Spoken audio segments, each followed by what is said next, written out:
Now that Chairman Hatchett's off the telephone, we'll go ahead and start. But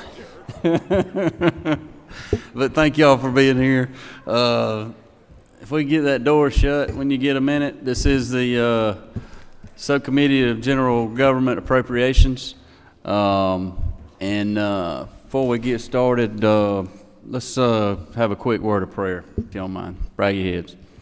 Dear Father, just thank you this day. Thank you for all the many blessings. Just be with us as we go through this meeting.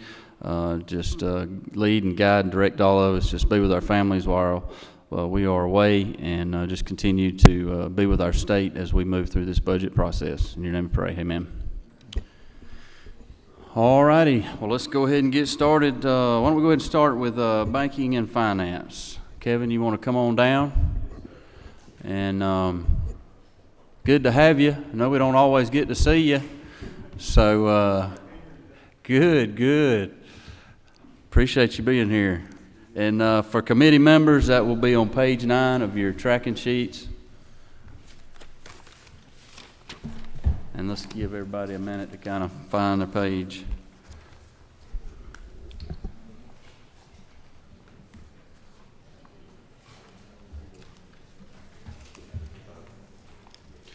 And Kevin, if you don't mind, just maybe before you get into the actual budget, just for the members, just to kind of give them a brief overview of kind of what your folks do and how y'all operate real quick, just in case they don't know. Be glad to. Kevin Hagler, Commissioner for the Georgia Department of Banking and Finance.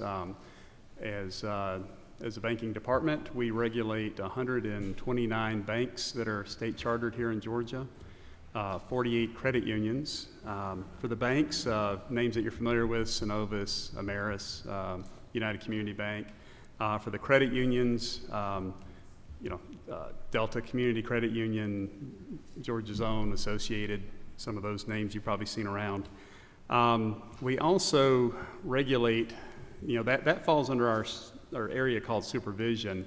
We also have another area called the Non-Depository Financial Institution Group, or NDFI, and that's where we get into the licensing and regulation of folks like the mortgage loan originators, the brokers, the lenders, check cashers, money transmitters, and sellers of payment instruments.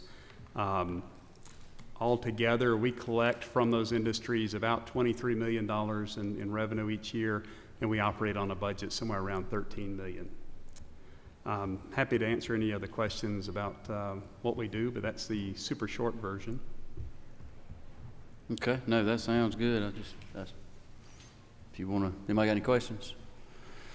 All right, if you want to roll into the budget, we'll go. I will. We were one of the agencies that were tasked with identifying a 4% and 6% cut for 2020 and 2021. So I'll really focus my comments there and kind of walk you through how we get there. Just again, for context, we are 100% state funds, so there's no federal monies or monies from other sources that we rely on for that. Also point out that probably like a lot of agencies, 85% of our budget is personnel. And then you've got little buckets that are around 3 to 4% that make up things like travel, training, real estate, technology, so that there's no, I guess what I'm trying to say is that there's no easy cut to hit a 4 and a 6%. So we really poured over the numbers in a lot of detail over many months and tried to be as surgical as we could to reduce the impact. But the reality is most of our money is tied to personnel, and those other buckets are also tied back to personnel. So that's where we are. So I'm going to talk about like the biggest cuts. The first one being cutting headcount. We're currently at 108 positions. We're talking about in 2020 cutting 6 positions, and that would take us down to 102. In our supervision program, that would be a -4.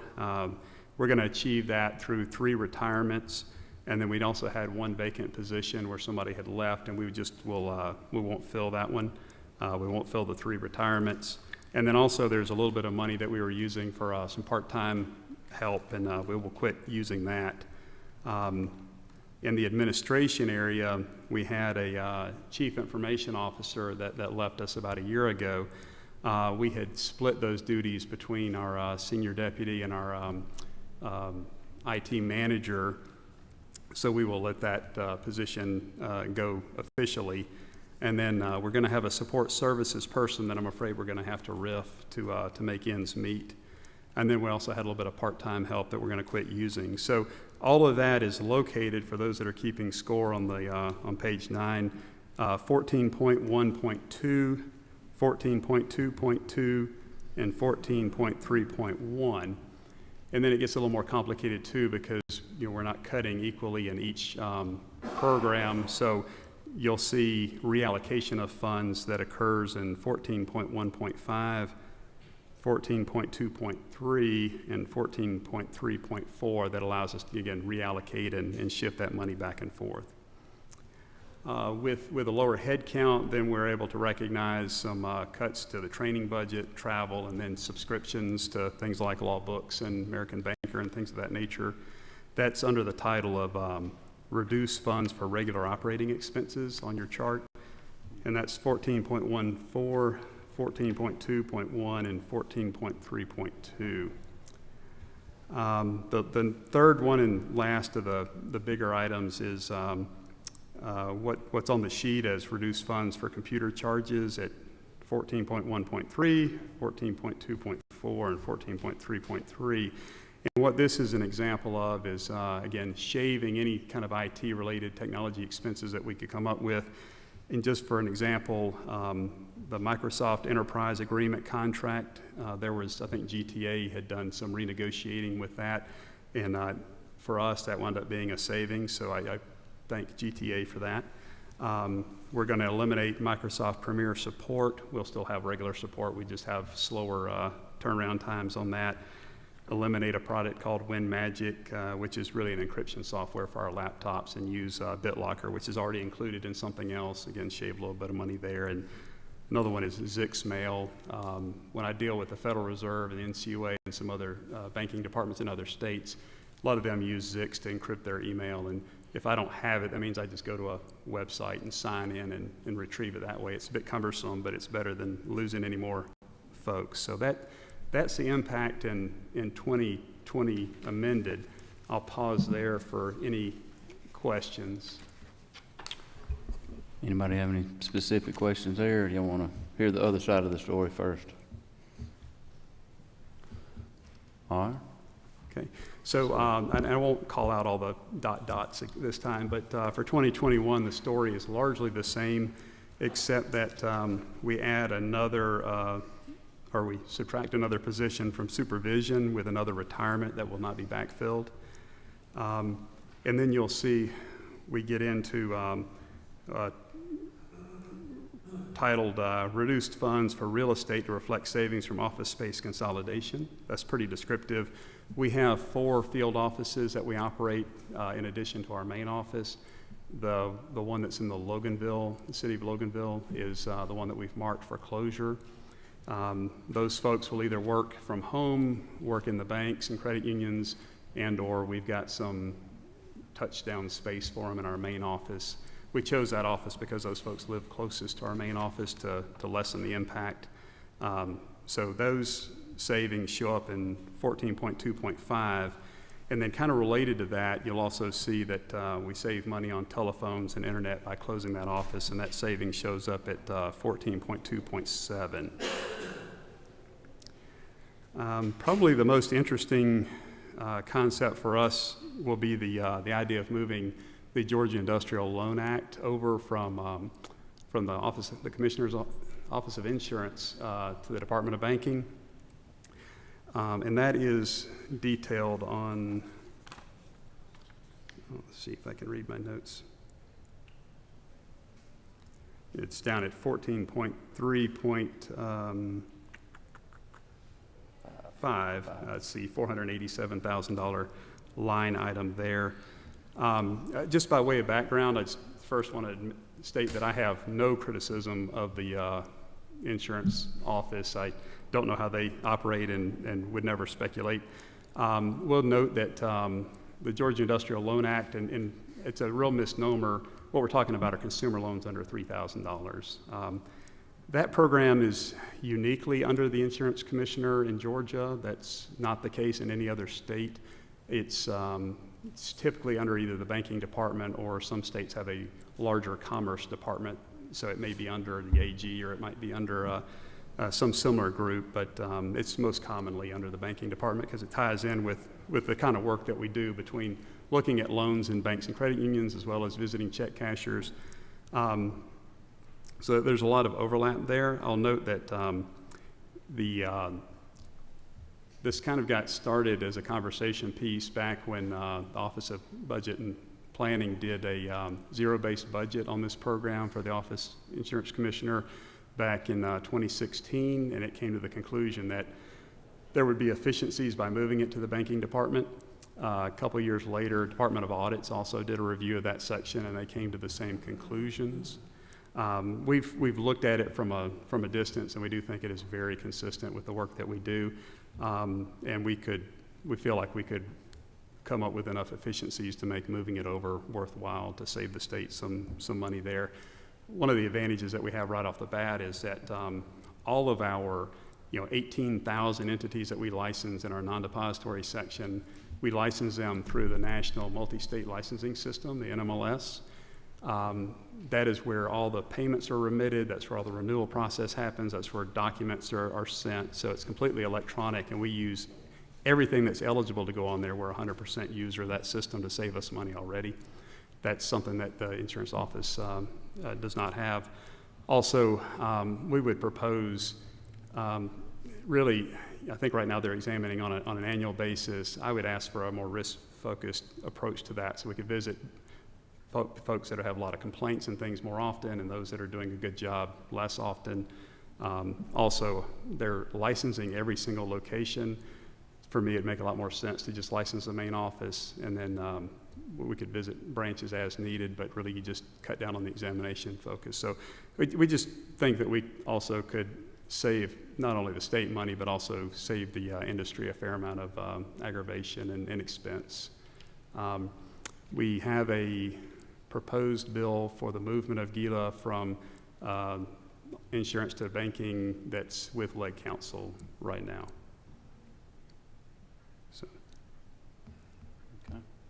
So I'll kind of pause there and.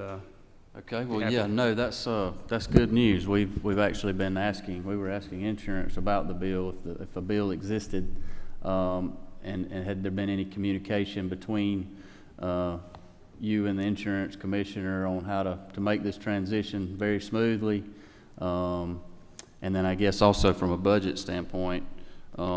They were receiving about $700,000 to run the program. Yes, sir. You're not going to be receiving that much to run the program, correct. Which I guess you've mentioned some of those efficiencies, but do you think that's going to be enough? I think we can make it work with that. I think if we can cut down on how frequently we examine those areas, we've got check cashiers as well, and I think that there's maybe like 16% of that portfolio that overlap. Mm-hmm. So there's an efficiency right there where I think we can cross-train the insurance folks that'll move over to us on doing check cashiers, and we've got a person or two that do check cashing. We could cross-train them on GILA, and since their team is more dispersed, I think we've got some efficiencies right there. Plus the other things I've mentioned, we'll make it work at that value. Okay, Chairman Hatchett. Thank you, Mr. Chairman. Commissioner, just looking historically. Go back to 2008 when the world changed. Did you ramp up in examiners and staff, or were you there? You may not even been here then, but I don't know. But it did. Did you have to ramp up because your demand, I would think, increased a lot 2010, 2011 because of all the bank closures we had. And my curious is where you are now. Are you the same level, or is this gonna with getting rid of the open positions, or I don't know if you're cutting jobs, but you're cutting positions. Where will that leave you compared to where you were in like 08 or 09? Just curious. No, thank you for the question. That 2008 was a tough time for us, and when that happens, our workload basically triples. We go from an 18-month exam cycle to about a 6-month exam cycle. We did not have the luxury of ramping up. In fact, we took some cuts, as did other agencies in that area. So we actually went down, even though our workload tripled. We were fortunate that our federal counterparts were able to increase their manpower during that time, and so we leveraged off of them much more. I hate to do it from a point of pride and a point of states' rights, but we had no choice to do that. Much as the governor speaks about cutting to the bone during the recession, we had to do the same. And so I would say that we're a bit of a skeleton crew already. That's why we spent so much time trying to shave any expense that we could to try to preserve as many people as we can. It will put us in a tough spot, but we will do the best job we can with the resources that we have. So are you cutting just open positions, or are you cutting work jobs? We're cutting jobs. How many are you cutting? 6 in 2020 and another 1 in 2021. Thank you. So these are retirements that we will not backfill. Okay. Chairman Parkle. Thank you, Mr. Chairman. There you go. Thank you, Mr. Chairman, and thank you for coming and being forthright in the responses. A question I had, and I think I heard you right, but please correct me if I am wrong, regarding office space consolidation. Yes, sir. Did I hear you say that you're going to bring some back into the main office and some will be out in the banks and their offices? Is that correct? I may have misspoken or I wasn't clear on that. It will depend on where they are in the work. It's not uncommon to be working in banks, but only at the time that an examination is being conducted. So. Well, and I say that because in my former life I was a banker, and I must tell you, when the word got around bank examiners are coming, it created a different, had a clean bank, but it created a different atmosphere in the bank. And, I don't want it to be like my brother-in-law who might, hey, I need a place to crash for a couple of weeks, but they don't ever leave. And so I want to make sure that we have, we want to be efficient. And I thank you.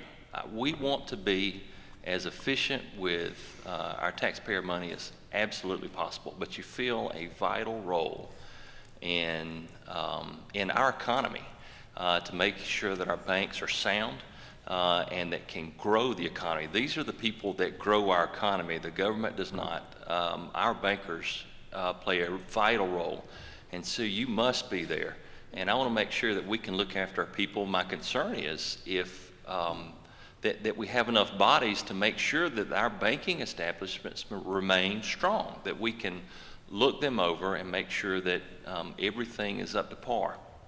With the six cuts, I see 5 vacancies here, that we don't cut off our nose to spite our face.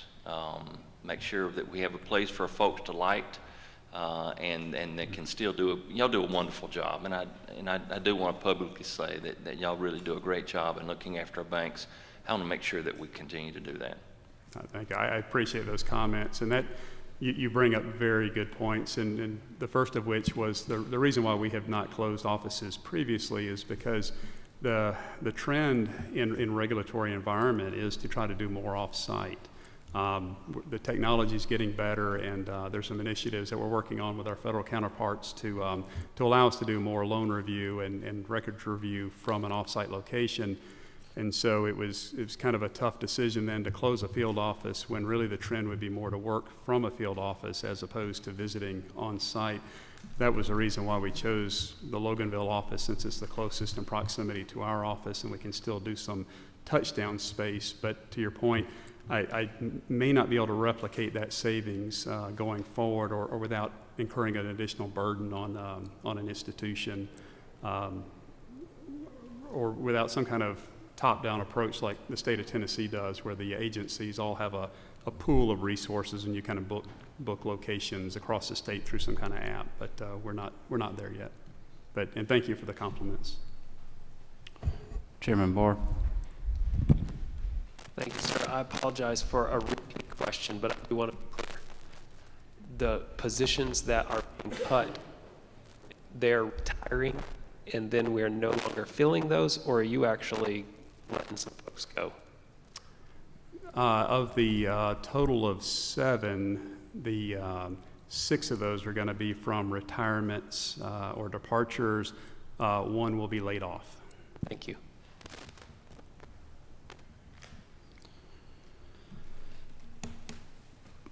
Kevin, in your opening comments, you said that your agency brought in $23 million in revenues. Your operating expenses were $13 million. Yes, sir. So does that mean that you brought $10 million in to the state of Georgia? Yes, sir. So with the reduction in staffing, are you still going to be able to guarantee that you can produce $10 million for the state of Georgia? I cannot, but it's not because of the reduced staffing. It's because of the BB&T acquisition of SunTrust. That will significantly impact our revenue stream for next year to the tune of probably about $6 million. So we'll be $4 million in excess as opposed to 10 guesstimating. But your agency is basically, you do generate a good bit of cash for Yes, our sir. state. Yes, sir. Okay. And then just another follow-up back on the industrial loan move. I guess, I know you said you could do it. Do you have a timeline of when this would happen? I mean, obviously there has to be the legislation to move first and pass. So is business as usual until the legislation is official? And Yes, sir. is that kind of? We were assuming that, again, legislation would have to pass, and thinking July 1st would be a date that we would have to transition over from the insurance commissioner. And has the industry been brought in on this conversation? Have they been notified of the move? Are they supportive of the move? We have, I personally have not had an opportunity to speak with the industry, not due to a lack of interest, but just because we didn't have clear direction that this was going to occur. Even, it's been talked about for years. I do believe my general counsel, who also serves as our legislative liaison, has had some conversations with lobbying groups that represent different sections of GILA, and I think it's probably a mixed reaction is how I'd describe it. Okay. All right. Anybody else? Chairman? Thank you, Chairman. I wanted to ask about and just trying to get it straight in my head on these, in the amended budget, the vacant, or the reducing the funds for the people who are leaving. I'm still not clear whether it's 6 or 7, but it's 7 people in the amended budget that's leaving. It'll be 6 in the amended, and then there's an extra one in the, Okay. or an additional one in the All right. 2021 budget. Thank you. My question, and have they gone? Are they already off the payroll? Yes and no. There was one is a vacancy. The lady that was one of our full-time examiners for SunTrust, she's already left, so that's one. We have we've had 2 folks that have already retired. Another one is slated for retirement in the summertime. Okay. And then the reason why one of them is in 2021 is that's when we expect his retirement date to fall. All right. So, I mean, it's pretty accurate then how much the savings would be then. Oh, yes. Okay. Yes. Well, the other question, and it's probably something I just missed, but in the 2021, then you've got on 14.2.4, reduced funds for 5 vacant positions. So those are 5. Those are different. Those are different positions that those are currently vacant positions. They're not related to these people leaving. Is that right? It's the same positions same people. coming from one to the next. Okay. So if we did, which I know it doesn't work that way, but if we pass and those people are actually funded in the 2020 budget. We're amending it. So if that were actually passed and went into effect before we did anything with actually went into effect before we took up the 2021, those wouldn't even be on there because they would no longer show up in the 2021. Isn't that right? In terms of how you track these expenses, I'm not sure. One thing I would point out is that our 4% cut, I believe, started occurring in October. Yeah. So we've already been having these amounts deducted Yeah. in our allotments. I mean, I appreciate you, and it's not you, it's still trying to get straight in my head about how that works, because it's almost like in the 2021, I mean, we're showing that reduction, but they're not even there, so they're not even on payroll. I think it's because we're showing 4% in one year, and then we're showing 6% in the second year. However, the 4% is part of the 6%. You know, it's 4 and then it's 2 more. Okay. And so I think that's the reason why it's presented this way. Well, I'm sure you're presenting it the way it has to be presented. It just kind of, I will say that our internal calculations look completely different than this. I've got notes and arrows drawn all over trying to tie the numbers back here.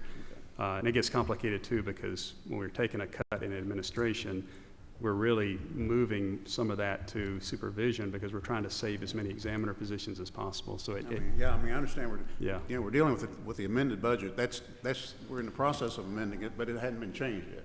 The 2020 has not been changed yet. And then we have the 2021, based on how the 2020 is right now, and it's just kind of confusing to me. It doesn't seem like it's exactly right that you'd have those reductions show. I mean, not you, but I'm just talking in general. You wouldn't have our reductions CFO shown. spent a good hour trying to beat it into my head yesterday. It was I was struggling. Okay, thank you. I appreciate it. Yeah. All right, anybody else? All right, well, Kevin, I don't see anything else right now, but I do want to say thank you for what you do. And if you don't mind, if you will kind of keep us posted on this legislation and the move of the industrial loan and when that's official and when, and I guess we'll know legislatively as that, but we would like to just hear more about that progress as it continues. And I hope you're already having conversations with the Commissioner of Insurance and how to transition all that over. I have not spoken, he and I have not spoken, but our staff have already started conversations, trying to, first of all, see where their examiners live and how that'll mesh in with our workforce, and trying to get our head around what all they do. Good deal. Well, thank you. Appreciate you being here. Thank you for the opportunity to speak. All right, next we've got Mark Williams, Department of Natural Resources. Come on down, Commissioner. Looking good today. Got your suit on. Yeah, we're in the tie season. Hang on, Commissioner. For the committee, we're going to be on page 17 and the amended, and page 19. On the big budget.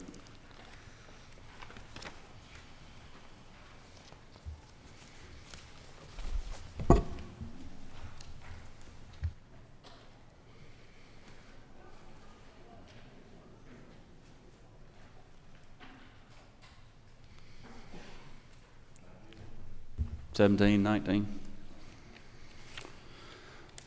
All right, Commissioner, floor is yours. Well, thank you, Mr. Chairman and members of the committee for having me here today. We have a few primary changes in the AFY 20 budget I'd like to make the committee aware of.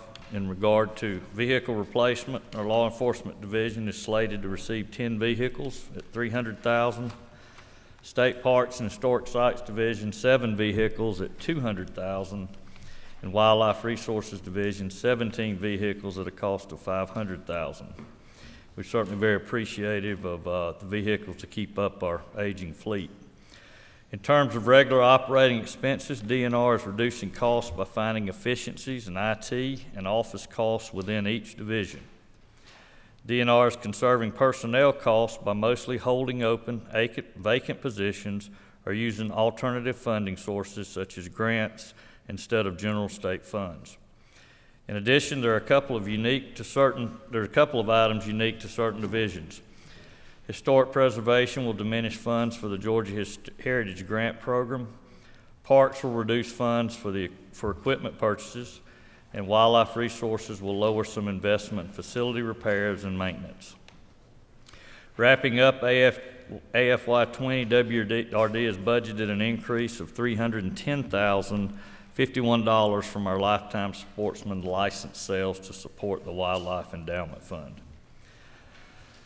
You want me to stop there or move on to 21, Mr. Chairman? Anybody got any questions? Y'all want to? You can go ahead Okay. and knock out the, Moving on to the FY '21 budget, the Department of Natural Resources can be found under Section 34. You know that. FY '21 will bring the first appropriated funds for the new Georgia Outdoor Stewardship Program. In January, the Georgia Outdoor Stewardship Program Board of Trustees met and approved a slate of 14 projects totaling 19.8 million grants. And it's my understanding, Mr. Chairman, I'll be presenting that at a quite near future to this That's committee. correct.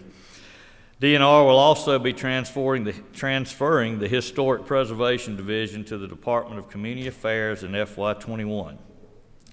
DNR will retain the archaeology team under the Parks Division while DCA will administer the remaining programs. For the last 26 years, DNR has guided the state's historic preservation efforts through the Historic Preservation Division. After discussions between DCA, DNR, and OPB, it was concluded that the Historic Preservation Division and its mission would best serve Georgia citizens under the umbrella of the Department of Community Affairs. This transition will streamline the process for many future customers, including local communities in their downtowns, as they interact with DCA through comparable tax credit, grant, and development programs. This seamless streamlining will achieve the governor's initiative for agencies to continue to offer better service to the customers of this state.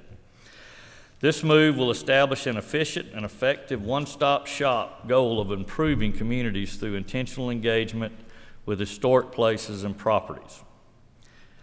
DNR is also well slated to take over the management of the 2 state visitor centers you see in the budget, Plains and Sylvania, from the Department of Economic Development. As you know, we have 50 parks, so we're in the hospitality business and we're used to welcome centers, so this is a good move for us.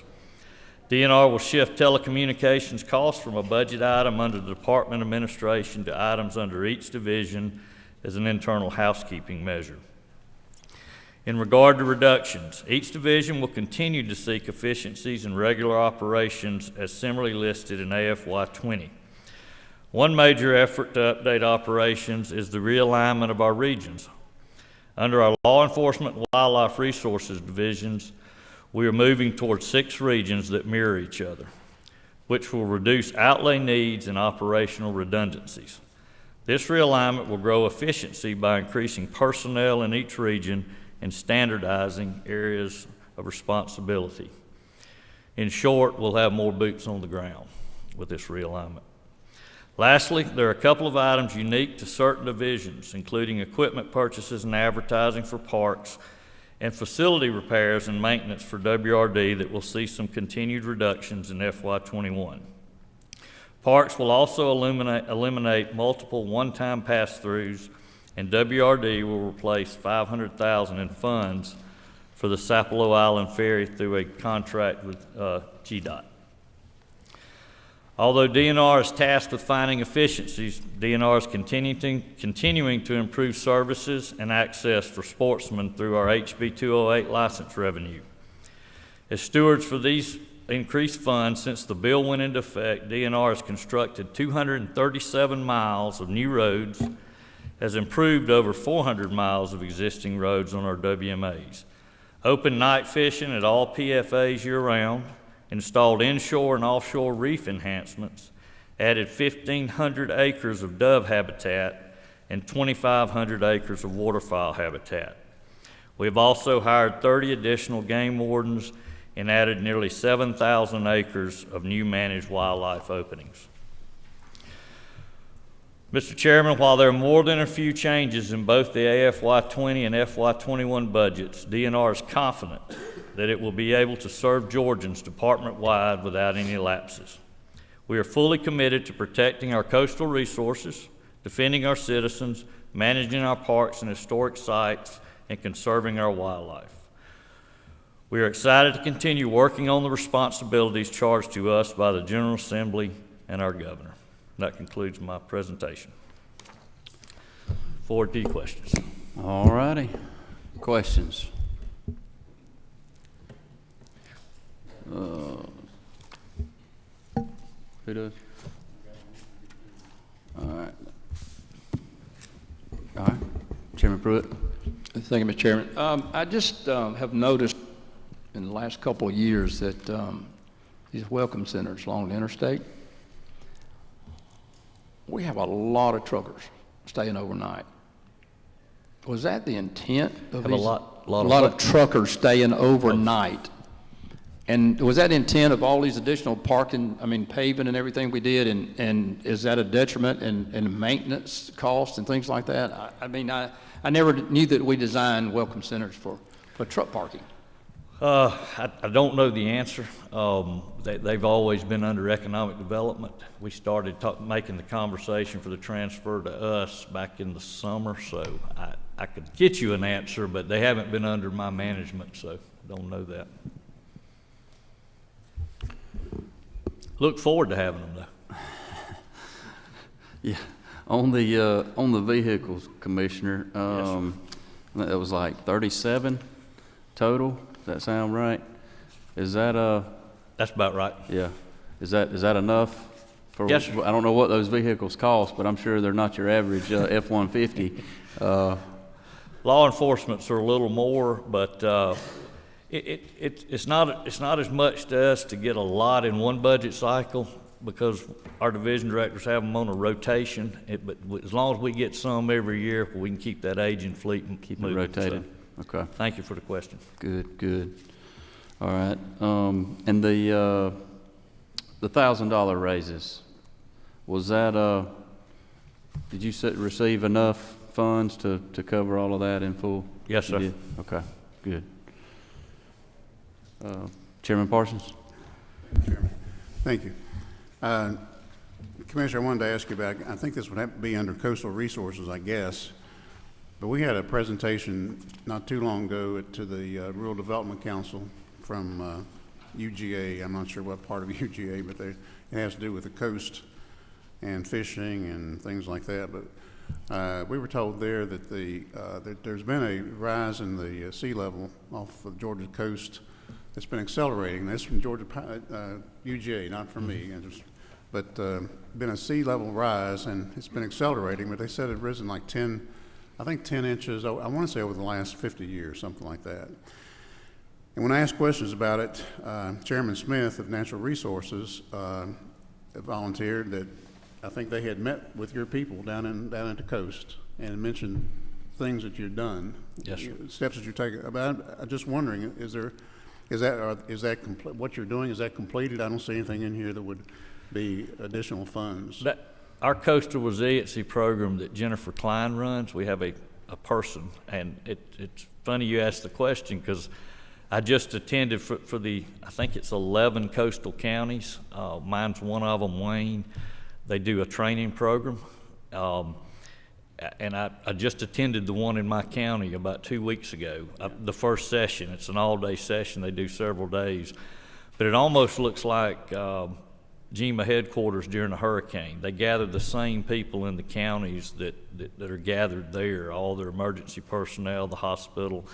And so we offer and have offered for years a lot of that training. We're going to continue it. So I don't know if the folks from UGA were aware of that, but I can get you a whole syllabus on what we do offer, because I got some questions from some of the coastal delegation early in the session. Provided that information to Representative Petrie. Yeah. And so we do a lot of that. She is funded by a federal grant. Okay. That position is, yes, sir. Thank you, appreciate it. Commissioner, could you, you've got some bonds too, could you just touch on them? Let the committee know briefly what those projects are. Show them to me, Walter. You got those? They're going to be split. I don't have the exact list, but they're going to be split between WRD and parks. It'll be cabins. With WRD, it'll be some stuff that they need, some shelters and stuff. But I don't have the exact list. Okay, but it'll be spread out with our WMAs and through our parks. Okay. Anybody got any more questions? Chairman Perkle. Thank you, Mr. Chairman. Commissioner, thank you.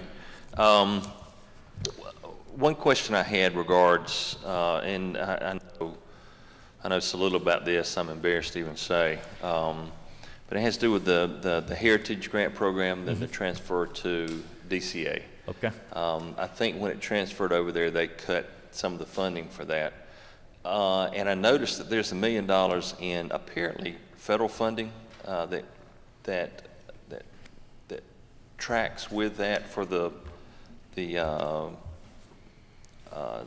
streamlining historic site preservation administration tax credit initiatives, and it looks like we have $1 million in state funds and $2 million in total funds. I'm assuming there's $1 million in federal funds that would be attached to that. My question, that was a long way to get to it. I know some of our federal funding grants that we get rely upon having a regulatory authority be in charge of that division that I know resides with you. Right. Is this one of those, and would that certainly don't want to impact another $1 million that comes around? Well, in following up on some of the chairman's questions from the last presenter, we do have a bill being drafted. It's going to take legislation. Me and the commissioner have been in a lot of contact, and Walter, my deputy commissioner, and his deputy have been talking back and two. You're thinking of the State Historic Preservation Officer, or the SHPO, which I'm that. I'm not that because Congress made me that or anything. It's just it fell into this position in the department. That is transferring. I've delegated that authority to my Historic Preservation Director, Dave Crass, Dr. Dave Crass, and the whole staff is moving. And my understanding is the funding now, they had the same cuts that the other divisions had, but all the dollars are moving with that staff. DCA is just a better fit. Quite frankly, we were sort of the outlier to come. They did all the other thing for all their grants and tax credits at DCA, and then if they had a historic project, they had to come to DNR, and it just makes a lot of good sense. All right. Anybody else? Chairman Barr? Good to see you, sir. Thank you. Couple questions on the positions. I don't know if I did my math right. Are we eliminating 15 positions? Does that sound right? We're not filling vacancies. Not filling vacancies. We're not, that was my not question. one soul has been riffed or fired. Okay. And any of those involve our rangers that are on the road? What now? In any of those positions are rangers that help out in our districts? We're delaying the filling of some of those. We have an academy going on right now. Gotcha. We're not going to get to the goal that I wanted to be, but it doesn't have much to do with this budget cut as it does. We had a lot of retirements announced this year. Okay. So with or without the cuts, we were going to play catch up anyway in our LE division. But Gotcha. we got an academy going on now, and they'll graduate when, Colonel? In June. So. Okay. Awesome. Well, I appreciate what y'all do. I know y'all are extremely efficient. Thank you. Yeah. All right, anybody else? All right, well, I just want to make a quick statement, Commissioner. I know we've had a lot of frustrating and disturbing news, but I know next week when you bring that GOSA application, we're going to hear some good things and excited about what that program's doing and all the good things in it that we're going to see happen in our state because of that. So. Yes, sir. The list is technically public because there's been 2 public meetings. The trustees have voted on them, and my DNR board's voted on them. But we just tell people it's not complete until this committee and the Senate takes action. So I'll have Josh get each one of your members a list between now and then. And like I said, it's a public document, but it's nobody gets awarded till it goes through both sides. Right. Yeah, no, we'll be looking forward to that. Okay. Thank you for the job you do. We're excited about it. All your team. Thank you all for being Thank here. you. Appreciate it. All right. Next, we've got Office of State Administrative Hearings. Judge, you here? Good. Welcome. We don't get to see you very often either, so. Thank you so much for the opportunity to be here I'll, today. before you present as well, like we did banking and finance, if you don't mind, maybe just briefly kind of tell the committee what you guys do over there, and I will be very happy to do that. and Mr. also for the Chairman. committee, we're going to be on page 7 of 20 and 21. Mr. Chairman, OSA was established by the General Assembly in 1994. Pull that mic up a little bit closer there, Judge. Yep, Better? yep.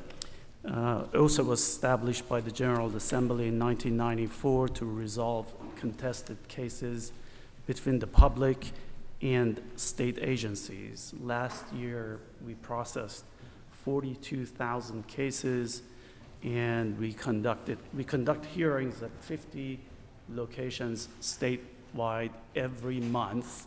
In addition to that, we travel to 23 more hearing locations as needed. We have 21 judges, and 11 of the 20 judges are contract judges. In addition to that, we have 28 staff members. 10 staff members are assigned to the judges as their assistants. The clerk's office has 6 staff members. We have 5 staff attorneys and 2 people in our budget department, 2 IT staff members, and 1 student interns. In total, we have about 48 people. Okay. All right, well, I know you've got a short budget, but Yes. go ahead. Mr. Chairman, our budget is very short on line 1281. That line reflects a DOAS adjustment for self-insurance programs for $112. Line 1282 reflects reduction of funds for 3 vacant positions for $176,262. And line 1283 reduces funds for contractual services to reflect consolidated cases for $94,800. I will be happy to pause and answer any questions. Any questions? You got one now? Okay. Chairman Purple. So the reduced funds for contractual services, are there efficiencies gained there? I don't know, is it IT contractual services? Is it services for administrative judges? What would those entail? For contract judges. Contract judges. Yes, we have 11 contract judges at the moment. The contract judges are paid based on an hourly rate.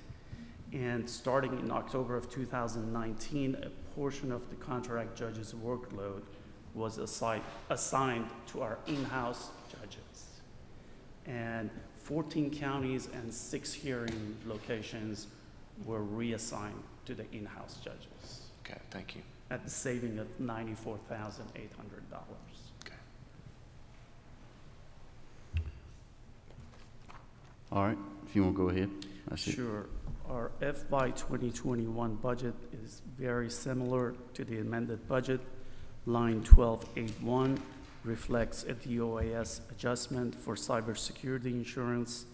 Line 1282 increases funds to provide a $1,000 pay increase for 1 employee. We only have 1 employee who qualifies for the pay increase.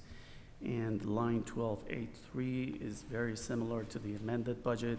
It reduces 2 vacant positions for $132,745, and 1284 is the same reduction that I discussed earlier, reduces funds for contractual services to reflect consolidated cases.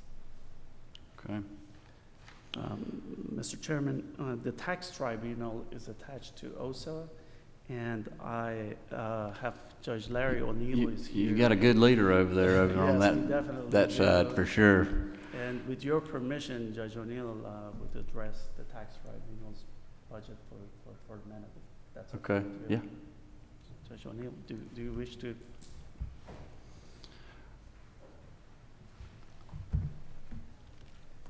Well, for you folks that don't know, this is former Leader O'Neill.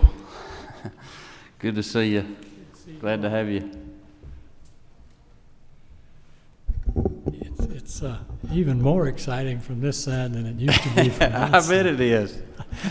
I just got to say, I'm beaming with pride. You guys are good, you know, and I left it better than I found it. I can see that. Thank you for the great job you're doing.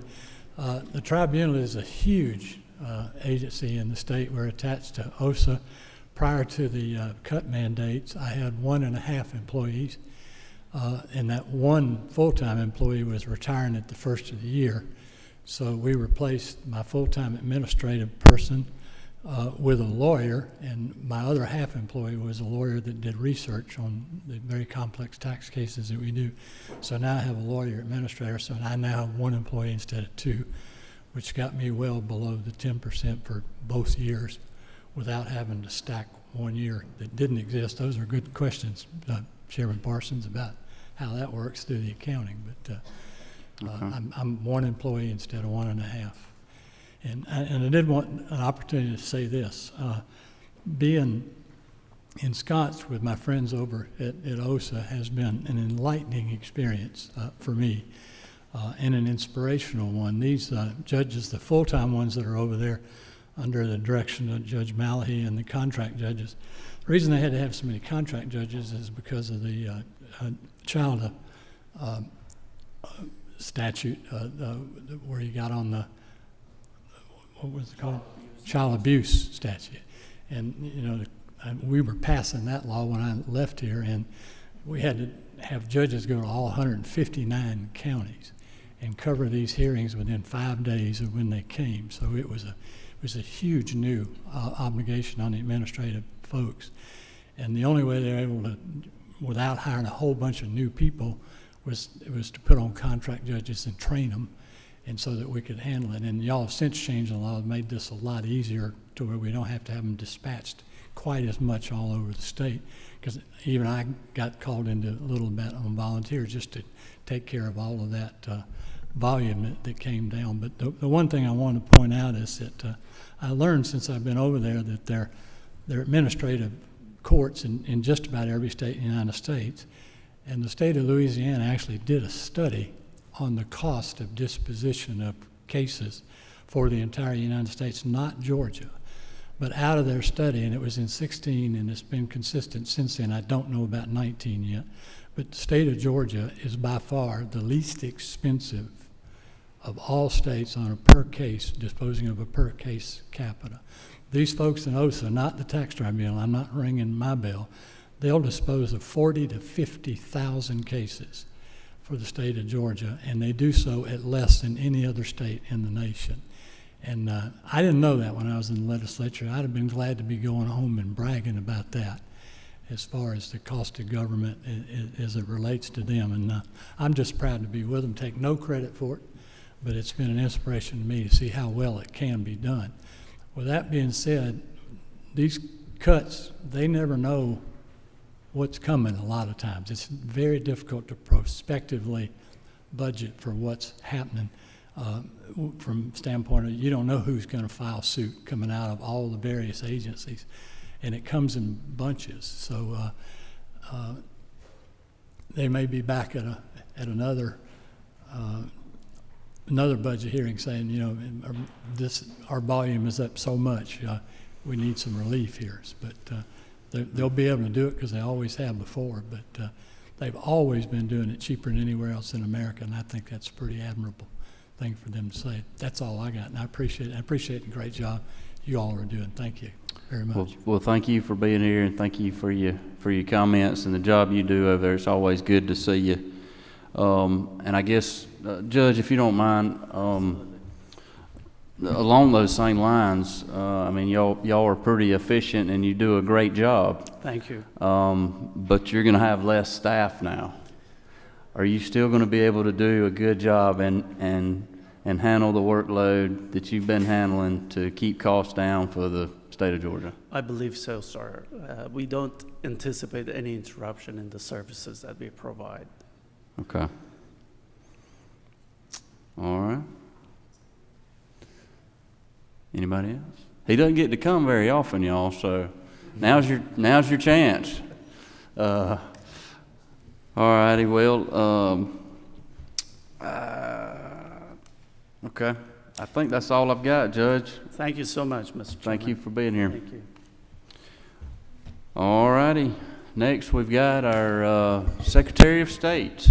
Come on, Mr. Secretary. Floor is yours. Yeah, everybody wants to shake his hand. We don't get to see him very often. Thank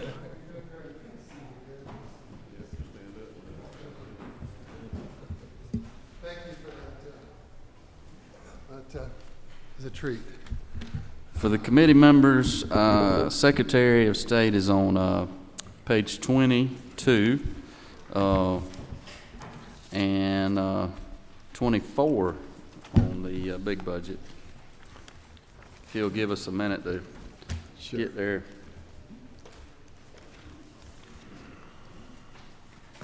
Somehow or another, I ended up with a track sheet that doesn't have page numbers, so I'm having to count.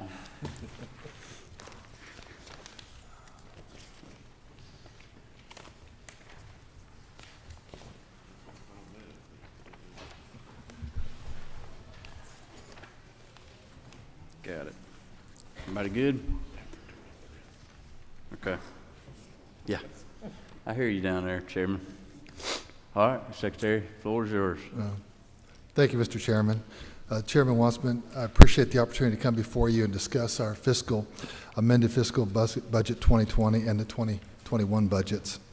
Having served in the House, I fully understand, the difficult task before you making these tough but necessary decisions to keep our budget balanced, protect taxpayers, and make sure that our state can continue to provide quality service to our citizens.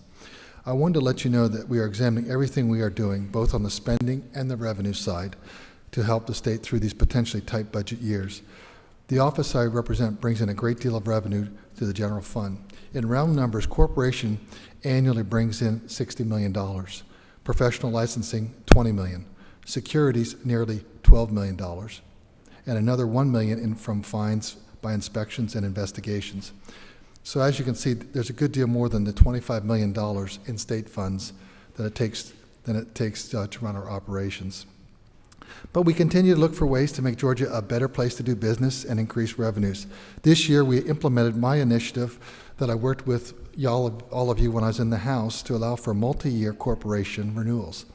We are less than a month away, or less than a month into our annual renewal season, and we have nearly 17,000 two-year renewals and 27,000 three-year renewals. This means that nearly $3.5 million in extra revenue has come in so far, and projecting that out, we expect that number to reach $8 to $9 million this year. We know that every little bit helps in these times. And to that end, our Securities Division is looking through our statutes and found some additional potential revenues that may be able to help in fiscal year 21. But let's start by taking a look at the proposed changes to the FY20 budget. And you have your tracking sheets in front of you. And a quick note, in each division except corporations, the last line notes a reduced funds for telecommunications. What happened is we dropped our GTA phones and we moved to a state contract with Comcast, and we saved over $80,000 in total savings across the agency. So I just wanted you to understand that and get that out of the way, so I don't need to talk about it for every division. Our corporation had some funds, nearly $430,000. That's the $429,756 item there. Most of it is funded through fees the office collects, such as expedite fees. In our initial request, we did suggest cutting this. The governor's proposal removed the entire line item, splitting the funds between our elections division and the Department of Law, and I'll go into that detail in a moment.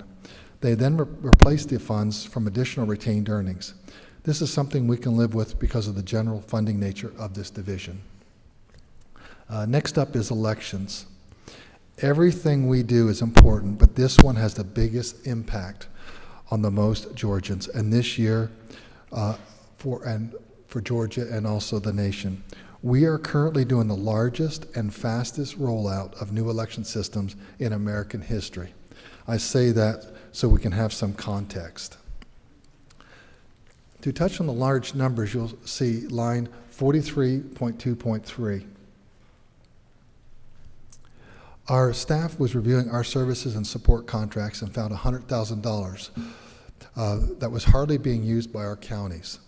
Given the systems we have in place to support our counties internally, we thought it best to eliminate that contract. On line 43.2.6, you will see the $235,000 that was redirected from corporations. We expressed our concern to the governor that we needed funds to help with cybersecurity. In this employment environment, we need these dollars to get and retain the talent we need to really focus on cybersecurity, and that is what we can do with these dollars. The other redirection went to the Attorney General Chris Carr's office to support more of the ongoing litigation costs around elections that we expect to continue for the foreseeable future. A continuing unknown is the storage cost of the old election equipment from one of our federal cases.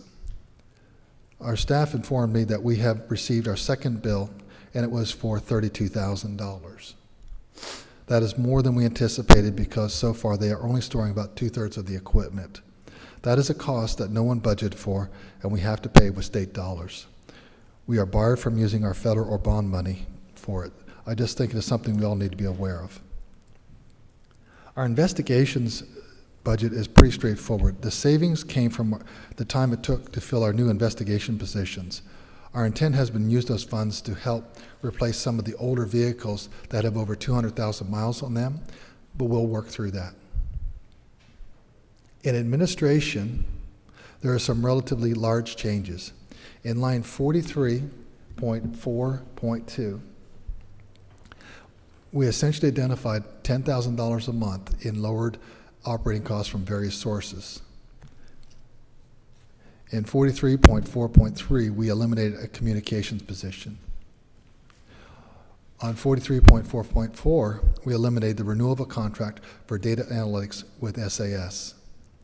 We looked at it and decided the value for the expenditures wasn't there at this time, and in this budget environment, it made the most sense. We were able to transfer the data environment that SAS built for us in Georgia over to the Department of Revenue that will save them several $100,000s. And that data analytics tool will be worth it to them to track down more revenue. We just wanted to be as helpful as we could be.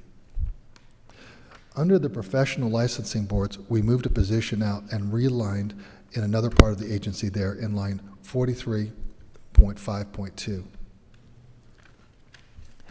And for securities, they essentially remained the same. They are a lean operation that gets things done on a very tight budget. As I said earlier, they bring in nearly $10 million while only costing a bit over $700,000. Finally, for fiscal year 20, there is the new attached agency, the Georgia Access to Medical Cannabis Commission. There is currently $200,000 in the proposal. In the fiscal note that came out last year when the bill had it in the House, Public Health said, Department of Public Health said it, we'd have a need of staff of 17 people, and it would cost close to $1.7 million to start it up and $2.3 million to operate. We think that number's high, but in the interest of full disclosure, we think that $200,000 will be too low. Yeah, somebody left some zeros off, didn't they?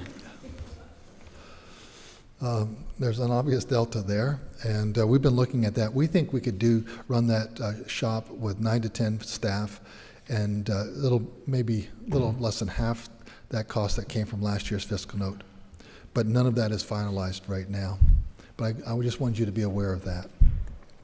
So for fiscal year 2020, I and my staff are happy to answer any questions you may have. With me today, I have our Chief Operating Officer, Gabe Sterling, and Kemi, and hopefully we can field any questions you have today. Real quick on 42.4.2 or 43.4.2, the reduction of the operating expenses at $10,000 per month. Yes. What specifically? What was that? Did I hear that right? Is that something? Yes, you did. That was one of. We can get you the line items back to David on that specifically. It was on various different buckets under the basic operating line, cut postage, cut things like that along those things. So Okay. we found about 10,000 a month, but they put an exact number on there because it wasn't exactly what we proposed to the governor's office. Okay. All right, anybody else? Chairman Parsons. Chairman? Thank you, Chairman. Mr. Secretary, good to see you. Thanks Mr. for Chairman? coming.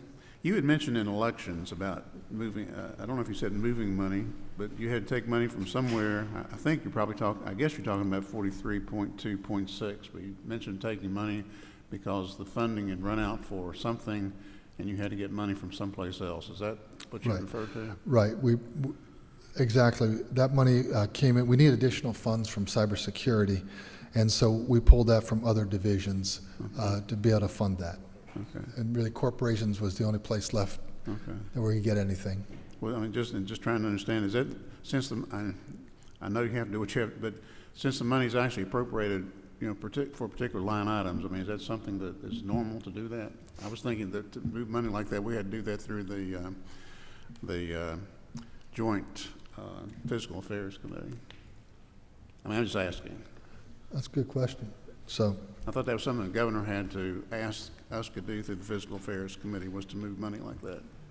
My best answer to this is the governor's proposal we're discussing, and this is what he suggested that money go from. When we met with him, we said we needed about $285,000, and we offered up this corporation's money, and so he took that money and redirected it to this section. I'm assuming, I don't know the inward workings of the House, or how the rules will work on this, but essentially, this is a budget proposal that we offered up. We got part of this back for it, a very important thing for our office to do in elections. I mean, I'm not trying to put you on the spot or anything, but that's how I've been on appropriation now for 26 years, and that's how I recall that. I was thinking that we actually appropriated money per specific line item, and then for any, and I think this year, the governor, for the first time I remember, didn't have anything for us to look at in the fiscal affairs subcommittee.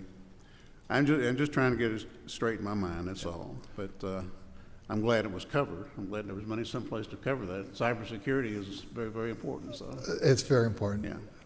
Thank you. Thank you, Mr. Chairman. Representative Prince, do you have one? Yes, thank you, Mr. Chairman. And it sort of revolved around the same question Chairman Parson asked about the cybersecurity piece. With the new machines that we have out there here in 2020, I would think you would probably request, I know we're trying to reduce, but is it not that you need maybe more cyber people out there to make sure we secure the site? We have very strong, robust cybersecurity defenses already, but that's why we've reached out and we're partnering with Augusta University, the Georgia Cyber Center. Dr. Schwartzman worked when he was a professor at University of Connecticut. I don't believe people really understand what a tremendous resource he's going to be for Georgia. He's going to head that up, but for 15 years he worked with Connecticut on their electronic voting systems. So he has two of our new voting systems, and his staff is now, doing what they do to make sure if they see anything, we'll be the first to know. Anybody else? All right, I think you're good to move on, Secretary. Okay. So on the fiscal year 2021 budget, all of the cuts we discussed from 20 carry over, so I'm going to focus on the additional changes. One change that covers all divisions is the raise for the employees under $40,000. We have 112 employees that meet that criteria across the agency being paid out of state funds. We have an additional 27 in our corporations division that we will also be giving the $1,000 raise annually for fairness within the organization as a whole. In the corporation's budget, the $430,000 is redirected away from this division, with $80,000 going to elections for the cybersecurity and $194,000 to the Department of Law for litigation costs for elections and $155,000 to the Medical Cannabis Commission. The money is again being replaced by our retained earnings. In elections, in line 43.2.3, we have a $90,000 savings because we are on a 3-year replacement cycle of equipment, and we will mostly off-cycle in this fiscal year. In 43.2.5, we project a lower contract cost on computers because we have front-loaded those costs, those build-out costs into 2020. And then on line 43.2.7 is the third contract year elimination of the data analytics contract. Investigations is minor again in their changes here. We're looking to move some responsibilities around, but again, the overall change is de minimis. Administration is essentially reflected in the changes from 2020, with the largest again being the third year data analytics contract on line 43.4.7. And professional licensing and securities is also essentially unchanged from fiscal year 20 proposal. And that brings us back to the Medical Cannabis Commission and the delta we discussed earlier. The $154,000 that was moved from corporations as a starting point, but it won't allow for the commission to get licenses to those who can legally request them. And we expect this to be an ongoing conversation. With that, again, I'll stand for any questions you might have on the fiscal 2021 proposal. All right, questions? I asked Kevin at Banking and Finance this question, and I think you kind of started out the same way, that y'all bring in about 92 million in revenues. That's a close number. And you have an operating budget of about 25. Yep. So obviously y'all bring in a lot of revenue for the state. Do you still feel like you'll be able to guarantee that you can bring in that same amount of revenue going forward with reduction in services and contracts? Yeah, we just have really an excellent staff. If you look at what we have in securities. You talking about Sam or? We have. I'm sorry. That's everyone. But we have excellent leaders in every division, and we've just really been blessed with that. We actually, with the budget funds we had, we actually launched She Leads, the financial empowerment program that we had 3 of those seminars this year. And that came out of our Securities and Charities division, headed up by Nuala Zaharis. And we did that in Atlanta, Tifton, and Columbus. Next year, we want to roll that out to other, metropolitan centers throughout the state. So we operate on their philosophy of do more with less, and that's really appropriate in these times. Okay. Well, and kind of along those same lines, we want to also make sure that our licensing and our elections are most certainly maintained and secure, and we don't, everything is good. Yeah, we're in good shape on the elections. We are on schedule. Okay. But we are running. We aren't walking because we understand. But we just have a great team that we put together. They were on the Channel 2 last night doing a presentation. I think the newsman, when he comes out there and sees the kind of operation we're running, they're very impressed with how we're moving stuff out. 82% of all counties in Georgia, 82% of all voters in Georgia, they're out there, have machines in their counties. And so we are really ramping it up. And by February 14th, 100% of all counties will have the machines that they need for the presidential primary. And you've already had some elections that you've been Yes, everything. Mr. Chair. I'm sure we had one in your county, your home county also. So we've had 6 counties in the fall. Then we had a special election for House District that finished up a week ago. And then yesterday, and everyone else was watching TV around 9 o'clock last night, but we had a special election for a special state Senate seat. And that'll be a runoff, so that'll be in another month. We'll be doing that runoff there, and that was Senator Kirk's seat that he had over there in Americus, in that part of the state. So that we've are doing testing and training, and we've had live elections, and they've been working out very well. Okay. Do you have another question, Representative Prince? Thank you. Yes. I mean, since you brought that up, how did those elections go? Any issues with the new equipment or anything? Or Primarily, most of it has been human error. Yesterday, when we were finishing up in the state Senate seat, they were running, and ballots were actually sticking due to humidity. So one of our staff said, well, go get another box of paper, that was in a, controlled environment, and then it worked like a charm. But you have little things like that, making sure you plug it in so you're not working off your battery, but very minor issues in the overall scheme of things. But no voters were delayed, and we're excited about that, that everyone, got to vote, and the vote was accurately counted.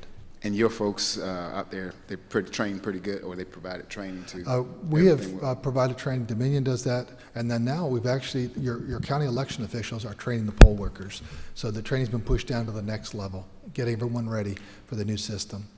In fact, Chris Harvey, our state election director, was down in the state senate seat district yesterday during that election. Okay. Mr. Secretary, I think we put some investigators in the budget last year for Yes, you sir. guys.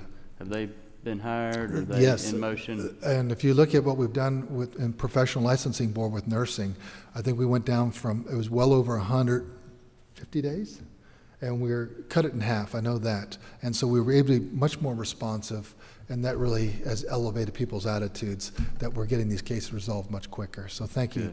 We appreciate that very much. Good. That's good to hear. All right. Anybody else? Good. All right, Mr. Secretary. Well, appreciate the job you're doing over there, and good luck with the big election coming up, and just appreciate everything you do. Well, Chairman, thank you for allowing me to have this time today, and I appreciate everything and the hard work you have before you. All right. God Thank bless you. All right. Well, members, that is it for today. So just FYI, we will be getting out some meeting notices. We will be meeting on Monday, Tuesday, and more than likely on Wednesday. So we'll get that out to you as soon as we can, maybe tomorrow, so you can plan. If nobody has anything else, we're adjourned.